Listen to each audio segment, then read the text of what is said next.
자, 백석의 고향을 보기 전에요. 백석 시인의 특징부터 좀 설명을 좀 합시다. 사실은 백석 시인 거 하나 올려놨거든요. 국수. 자, 백석 시인은 니네 기회 되면 한꺼번에 다 보는 게 되게 좋아요. 백석 시인은 니네 그거 봐봐. 대충 봐봐.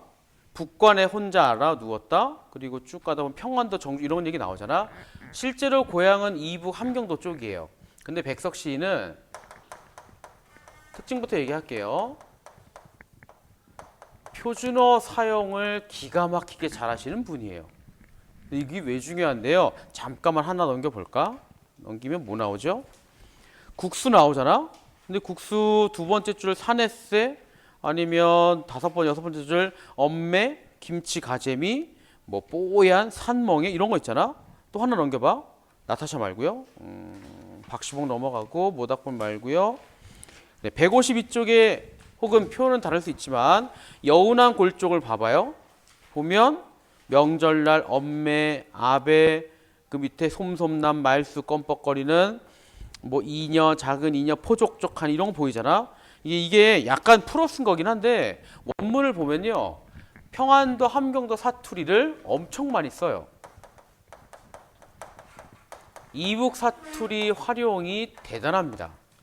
그래서 사람들이 착각하는 경우가 있는데 백석 시인은 기본적으로는 표준어를 기가 막히게 쓰는 분이에요. 하지만 일부러 썼단 말이야. 어이구. 자, 그리고요.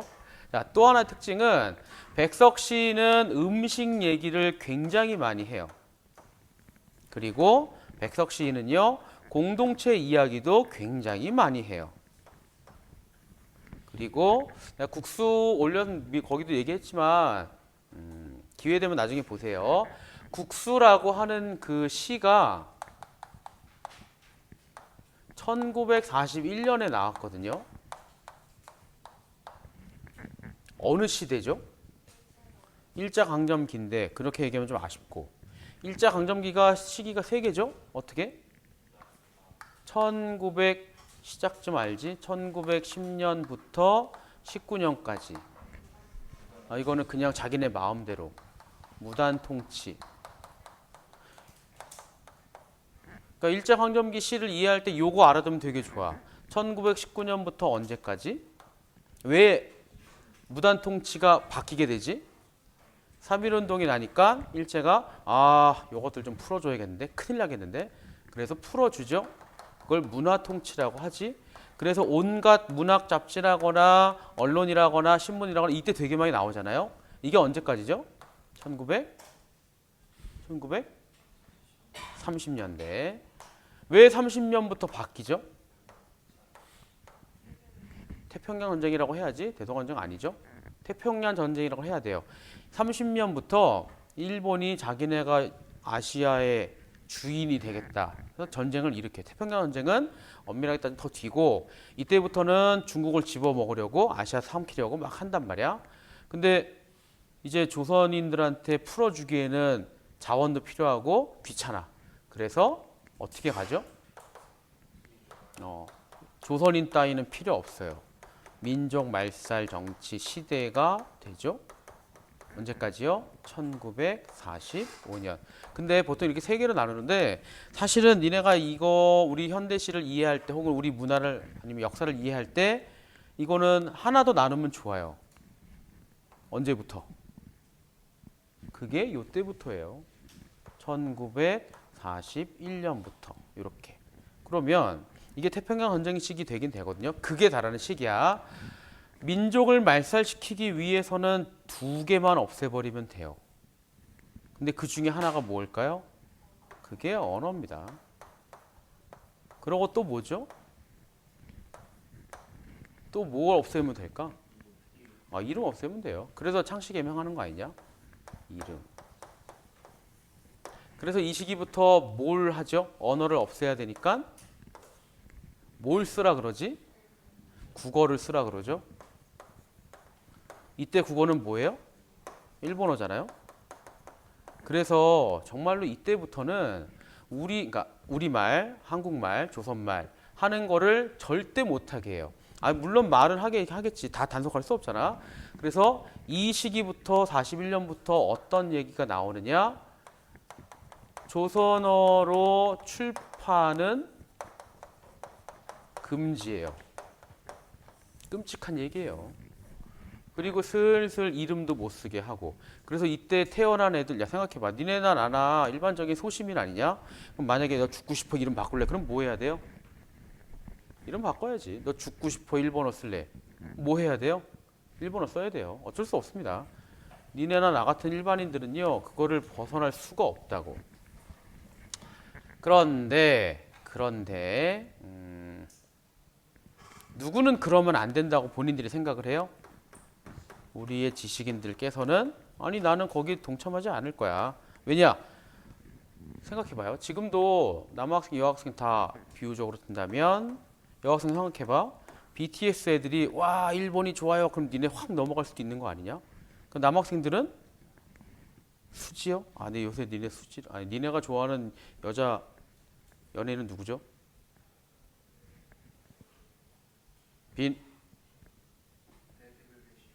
아, 좋죠. 여기서 우리 일본어를 씁시다. 이름을 바꿉시다. 그러면 한 전국에 10만 명은 나올지도 몰라요. 그게 지식인 개념이에요. 그래서 많이 변절을 하지.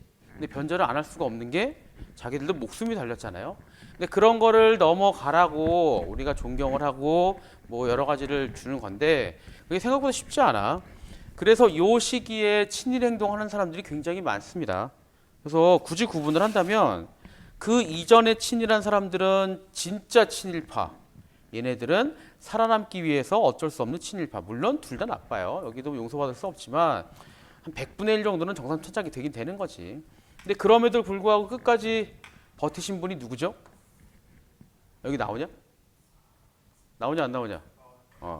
그럼에도 끝까지 버티신 분이 두 분이요. 그게 이육사고 그게 윤동주예요. 그러니까 일제가 볼 때는 되게 싫을 거 아니야. 그래서 다 잡아가서 죽이는 거 아니냐? 두 분 다 언제 돌아가세요? 45년 2월 달쯤 고문 받다가 이육사 시인은 되게 기가 막힌 게 이렇게 했잖아. 그래서 어떻게 하셨을까요? 얘기 아마 했을걸? 그래서 그래? 조선말 쓰지 마? 안 써. 그리고 뭘 써요? 한시만 발표해요. 한시는 뭘로 된 말이냐? 한자잖아. 그 넘어가는 거야. 그러니까 짜증 나는 거야. 일제 입장에서는 여기는 되게 짜증 나요. 윤동주 시인도 시를 발표는 하지 않지만 계속 쓰기는 써요. 나중에 한꺼번에 발표하시거든. 어쩔 수 없이 그 유고작 같은 걸로. 그러니까 둘은 눈에 가시야. 그러니까 이분들도 이게 중요하다는 거 알아요. 자 이제 다시 돌아가. 이 국수라고 하는 시는요. 41년에 문장이라는 문학 잡지 마지막 폐간호에 실려요. 폐간호에 뭐라고 실리느냐면 자 이제부터는 우리가 이러이러한 정부의 정책으로 인해서 더 이상 잡지를 만들 수가 없습니다. 독자분께 죄송하지만 이번이 마지막이에요. 그러고 이 국수라고 하는 시가 거기에 실려요. 그래서 이 국수는 되게 의미가 있는 게 마지막에 더 이상 우리말을 할 수가 없습니다. 그런 의미가 담긴 잡지에 실린 거예요. 그리고 그 의도는 지금 얘기할 거랑 연관이 있고요. 지금 얘기하는 거는 웬만한 백석의 시에서는 다 나타나는 내용입니다. 그럼 볼게요, 이제. 자, 백석 시인이 표준어를 그렇게 잘 쓰는데 왜 이북 사투리를 써서 시를 쓸까? 그리고 왜 음식을 자꾸 할까? 왜 공동체 강조를 할까? 왜 그럴 것 같아요? 이 얘기하고 고향 얘기할 거예요. 왜 그럴까요? 왜 이런 걸 자꾸 활용을 할까? 그러니까 우리 문화를 지키려고가 중간 단계야. 틀린 건 아니에요. 그럼 어떻게 해서 우리 문화를 지키게 되는 거고 우리 문화를 지켜서 최종 목적은 뭔데요? 3단계 생각을 해야 돼. 네가 딱 중간 얘기한 거예요. 아무래도 비교해봐. 표준어랑 사투리랑 비교를 해봐요. 어느 게 더 전통적 느낌 나요? 그래서 쓰는 거예요. 일부러 강조하는 거야. 그 다음에 왜 자꾸 음식 얘기를 할까요? 우리 거니까. 계속 먹어왔던 거니까. 그러니까 여기에 갑자기 피자 같은 거 나오는 게 아니라 누구나 다 알 법한 음식을 자꾸 얘기를 해요. 누구나 다 알 법하고 누구나 먹어봤고 누구나 자주 먹고 특별한 게 아니라 그래서 공동체를 이야기하는데 이런 것들을 자꾸 활용하는 이유는 백석 시인이 말하고자 하는 게 뭐냐? 이거를 더욱더 잘 떠오르게 하려고. 그러면 이게 되면 뭐가 돼요? 그래, 우리 문화도 지킬 수가 있겠지? 문화도 지키게 되는데 자, 문화를 지키다 보면 마지막에 어떻게 돼요? 우리 민족이라고 하는 것을 머릿속에 계속 넣어놓을 거라고. 그럼 뭐가 살아요? 공동체가 살아요. 그러니까 처음부터 이런 의도로 시를 쓰신 게 백석입니다. 그러니까 대놓고 우리 민족을 지킵시다 이런 게 아니라 은연중에 떠올리게 하는 거예요. 이거를 쓰면 당연히 평안도나 함경도 분들은 이해를 하겠지만 경상도는 중요하지 않은 거야. 경상도나 전라도나 제주도에 사는 사람들도 자기들의 언어를 떠올리는 거고 충청도도 자기네 언어를 떠올리겠지. 그리고 국수 같은 거는 전국 다 먹잖아요. 그러니까 그래 나도 먹었지. 어렸을 때 내가 뭘 먹었지. 친구들하고 뭘 먹었지. 친구들하고 뭘 놀았지. 다 떠오르게 되면 이게 생각이 나는 거고 그래 우리 문화 중요한 거 아니야? 라고 하는 거고 우리 민족에 대해서 생각을 하는 거고 그러면 지금 굉장히 힘든 1941년 상황이라고 하는 게 힘들지만 버틸 수 있고 지킬 수 있겠지. 언제까지요? 해방될 때까지. 그러니까 백석의 시는 거의 처음부터 이런 얘기예요. 그리고 그거의 포인트가 어딘가 적어놔. 국수랑 그 다음에 아까 잠깐 이야기했던 여운한 골쪽이라고 하는 시예요.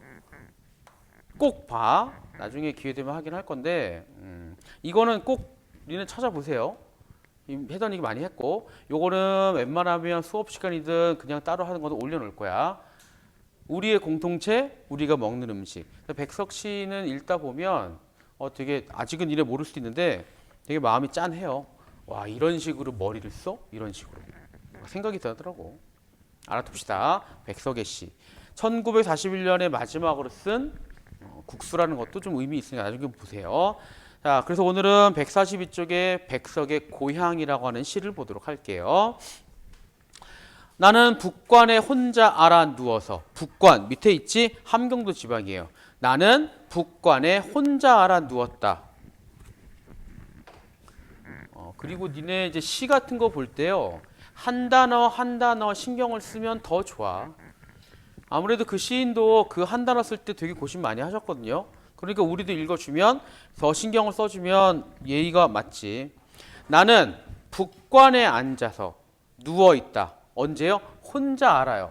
니네 생각해봐.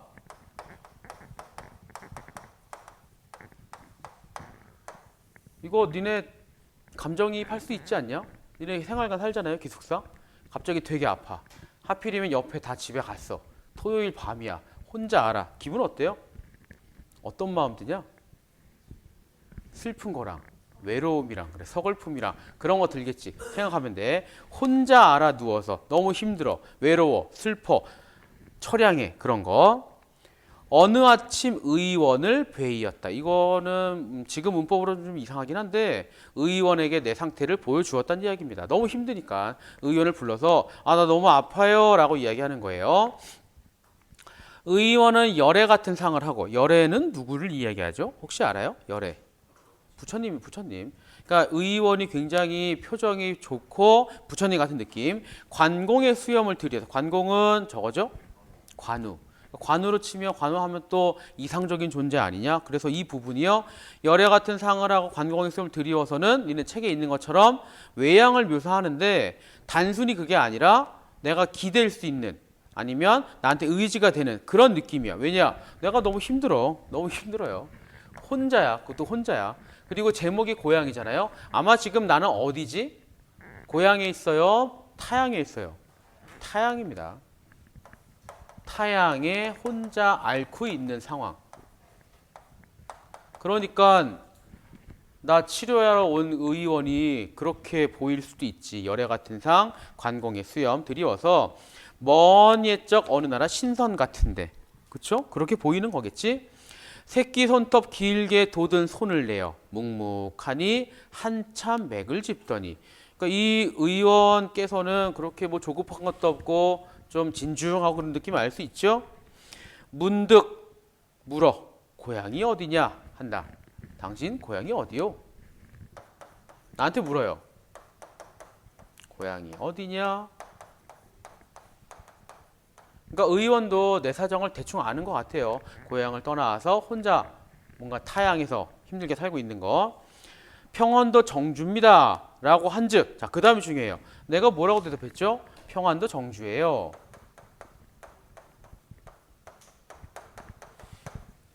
약간 대화 같지? 이렇게 내용이 들어가 있는 시를 서사적인 내용이 있다라고 얘기하기도 해요. 그러니까 서사시는 아닌데 이야기가 들어가면 서사적 내용이 있다라고 얘기하기도 하니까 이런 것도 알아두면 좋아요. 그러면 아무개씨 고향이란다. 오, 이 의원이 알아요. 뭘? 내 고향을 알아요. 그리고 이 아무개씨가 누군지 모르겠지만 어쨌든 요거를 아는 거야. 아무개씨 고향이구나. 그럼 아무개씨를 아느냐? 한즉 내가 물어봐요. 그럼 그분 알아요? 물어보니까 뭐래요? 의영은 벙긋이 웃음을 띠고. 아마 이거는 아는 거겠지? 자, 물어볼게요. 여기서의 웃음은 굉장히 의미가 커요. 왜 웃을까요? 서로 연결고리가 생겼지? 근데 지금 나는 어디에 있어요? 타향에서 혼자 있지? 아파 죽겠죠? 근데 거기서 갑자기 의원이 고향이 어디요? 정주입니다. 나 거기 아는데? 거기 누구 알아요? 누구 알지? 갑자기 뭐가 생겨요? 이게 생긴다고. 아니면 동질감도 생길 수도 있어요. 그러니까 이게 생긴 거야. 야, 니네 나중에 한 3년 있다가 대학 가면 여행 갈 거 아니냐? 유럽은 너무 흔하니까 안 되고요. 만약에 니네가 케냐를 갔다. 다 거기 사람밖에 없거든요. 외국인. 그래, 뭐 서양인이나 미국인 같은 거 뭐 있을 수 있겠지만 독일인도 있고. 갔더니 한국인이 하나 있더라. 기분이 어떨까요?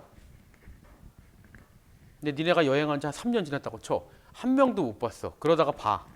기분이 어때요? 좋을 수밖에 없는 거 아니냐? 그런 맥락이에요. 요거 웃음. 막역지간이라며 수염을 쓴다. 심지어는 그게 누구야? 막역지간이야. 되게 친한 사이래요. 나는 아버지를 섬기는 이야. 심지어 그게 우리 아버지야. 그럼 결국 이 의원은 누구예요? 아버지 친구란 얘기지. 근데 이게 진짜 친구인지 아닌지는 모릅니다. 관계가 없어요. 따질 이유가 없다고. 왜? 그냥 고향을 떠올릴 수 있으면 돼요. 그리고 실제로도 이 의원이 모르지만 이렇게 얘기했을 수 있는 거야. 그냥 얘 위로하려고. 중요하지 않아요. 의원은 또다시 넌지시 웃고 말없이 팔을 잡아 맥을 보는데, 자, 이제 맥을 봐요. 아까도 이쯤에서 맥을 봤죠? 여기서 맥을 봤단 말이야. 근데 얘기를 쭉 진행하고 여기서 맥을 보지? 이 느낌이 달라요. 아까는 그냥 의원이에요. 이제는 뭘로 느껴진대요? 고향도 아버지도 아버지 친구도 다 있다. 이제는 그 의원이 맥을 짚는 거기서 고향도 느끼고 아버지도 느끼고 아버지의 친구도 느끼고 한결 마음이 편해진 겁니다. 그게 백석의 고향이라는 시예요. 주제는 고향과 가족에 대한 그리움인데 여기서 연결고리가 뭐냐? 의원의 질문과 의원의 웃음, 의원의 행동에서 우리가 이 시적 화자한테 그런 편안함을 줬다는 것을 확인할 수 있습니다. 그런 거 알아두면 좋겠죠? 근데 사실은 몰라요. 진짜 우리 말 아는지 모르는지도 진짜 몰라, 사실은. 그건 진짜일 수도 있고 아닐 수도 있는데 중요하지 않아. 뭐가 중요해요? 이 의원을 통해서 고향을 떠올렸다고 하는 사실이 제일 중요하지. 오른쪽에서는 뭐 그렇게 니네가 볼 건 없고요. 자, 문제 볼게요. 윗글을 보기처럼 시나리오로 각색해 보았다. 아까 이렇게 대화로 꾸며놓은 거를 좀 더 시나리오처럼 만드는 거예요. 다음 중 적절하지 않은 것은 청년이 맥없이 누워있다. 힘없는 소리로. 누구십니까? 힘없는 소리 괜찮죠? 힘이 있으면 안 되지. 방문을 열고 들어오면서 의원일세 와주셨군요. 부드러운 시선으로 바라보면 곁으로 다가간다. 괜찮지? 왜냐? 아까 열애 같은 상이라고 이야기했으니까요. 그래, 어디가 아픈가? 온몸에 기운이 없습니다. 어디 팔을 내밀어 보게. 예, 눈을 지그시 감고 맥을 짚으며. 괜찮죠? 고향이 어딘가? 평안도 정주입니다. 온화한 표정으로. 그러면 누구를 아는가? 우리 아버지인데요. 그래, 나하고 친구야. 갑자기 5번에서 뭐래요? 쓸쓸한 표정 눈을 감으며 아버지 돌아가셨어요. 이러면 안 되잖아. 이상하죠? 답은 5번이에요. 답은 5번. 참고로 그 OL 뭔지 알아요? OL? 시나리오에서 뭐라 그러죠 이거? 오버랩. 오버랩. 아마 고향을 떠올리는 게 시나리오 나왔겠지. 답은 5번. 윗글의 표현상의 특징과 거리가 뭔가 빨리 골라보죠.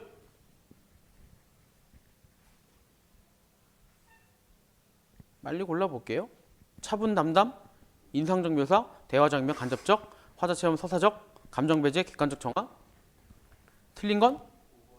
5번은 그럼 근거가 뭘까? 그러니까 근거 본문에서 감정을 배제하지 않았던 얘기 아니냐? 그럼 뭐가 어떤 게요? 그래, 거기 나왔잖아. 대놓고 나왔고요. 그리고 또 처음에 보면은 그게 제일 좋아요. 손길은 따사고 부드럽다. 그리고 또 하나 틀린 거라고 뭐 이야기한다면 객관적 정황이 아니라 내 생각일 뿐이야. 그것도 틀린 걸로 볼 수 있죠. 그리고 하나 또 알아두면 좋은 게 대화 장면을 간접적 처리하고 있다. 만약에 본문이나 이런 데 따옴표가 나왔으면 그건 직접이에요. 근데 따옴표가 없잖아. 다 간접이야. 여기는 따옴표 하나도 없습니다. 간접적 처리한 게 맞고요. 아까 서사적 전개는 얘기했었죠. 그러니까 이야기가 들어가 있으면 이렇게 얘기하면 돼요. 서사라고 하는 거는 서사 갈래는 물론 소설을 이야기하지만 이야기만 들어가도 서사적 요소가 있다라고 얘기하면 돼. 답은 5번. 기억이 작품 갖는 의미를 이야기해보면 기억은 의원이잖아. 그러니까 내가 마음을 좀 더 편안하게 아니면 나의 고향을 떠올릴 수 있게 해주는 매개체 역할을 한다라고 얘기하면 충분해요. 4번은 넘어가고요. 그 다음에 자 백석 것 또 하나 하고 그럼 몇 개 하면 여러분들 그 충분히 백석의 특징을 이해할 겁니다. 볼게요. 오.